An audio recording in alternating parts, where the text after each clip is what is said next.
Assalamualaikum teman-temanku sekalian. Bertemu lagi dengan admin di dalam channel Kenyataan Hidup 22. Dalam dunia filsafat, pentingnya peranan sebuah akal, dan akal ini berfungsi untuk memahami sesuatu.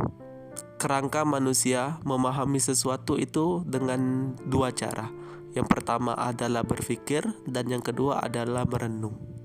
Berpikir adalah sebuah tingkatan ketika dirimu mampu memahami sesuatu. Sedangkan merenung adalah ketika dirimu mendalami pemikiran dirimu sendiri. Itulah disebut merenung. Kedua hal ini, baik berpikir dan merenung, adalah hal yang berbeda. Contohnya seperti ini teman-temanku. Kita kalau ditanya 1 tambah 1 sama dengan 2, itu adalah sebuah pemikiran dirimu yang memahami sesuatu. Sedangkan merenung adalah ketika dirimu mendalami pemikiran dirimu sendiri. Seperti 1 tambah 1 kenapa ya bisa 2? Apa alasannya? Bagaimana caranya?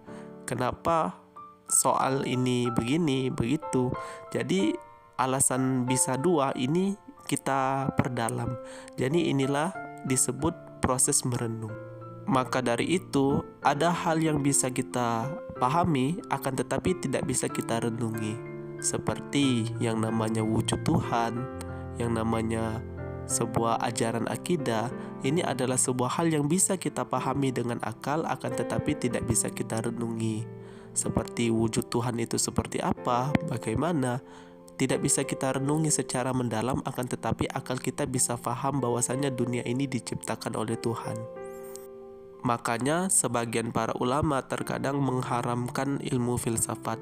Ini disebabkan karena para filosof-filosof terkadang merenungi sesuatu yang mungkin saja tidak perlu direnungi. Selagi engkau paham, ya tidak perlu kamu renungi secara dalam.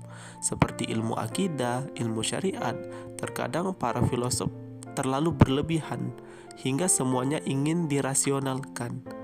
Makanya terkadang ulama mengharamkan ilmu filsafat. Akan tetapi para ulama berpendapat bahwasannya apabila filsafatnya itu berkaitan tentang ilmu logika seperti biologi, fisika, kimia, astronomi, dan ilmu-ilmu yang lain, ilmu keduniaan, ini diperbolehkan kita berpikir secara mendalam dan merenung. Akan tetapi jika sudah masuk ke dalam yang namanya akidah, yang namanya syariat, ini tidak boleh kita renungi secara mendalam. Cukup akal kita paham saja.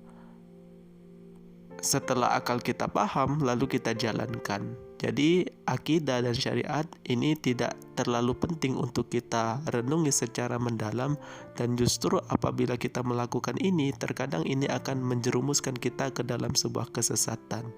Untuk memahami akidah, untuk memahami syariat, ini diperlukan pemahaman para ulama, yang dimana pemahaman para ulama ini bersambung sampai ke Nabi Shallallahu Alaihi Wasallam. Jadi admin ingin ingatkan bahwasannya kita harus pandai memilah kapan kita berpikir, kapan kita merenung, karena apabila kita terkadang terbalik-balik, mungkin ini akan membuat diri kita sulit juga. Masalah agama mungkin tidak perlu kita renungi secara mendalam. Apabila kita paham, lalu kita jalankan. Akan tetapi kalau masalah keduniaan seperti sains, fisika, kimia, biologi, ilmu-ilmu alam, ini penting sekali untuk menyelidiki secara mendalam. Karena di balik ilmu-ilmu ini banyak hal yang bisa kita manfaatkan untuk kehidupan kita. Semoga bermanfaat. Mungkin sampai sini saja penjelasan admin di video kali ini. Lebih dan kurang admin mohon maaf. Kepoin terus channel admin, karena masih banyak sekali tentang ilmu filsafat yang ingin admin bagi untuk teman-temanku sekalian. Saya admin undur diri. Wassalamualaikum warahmatullahi wabarakatuh.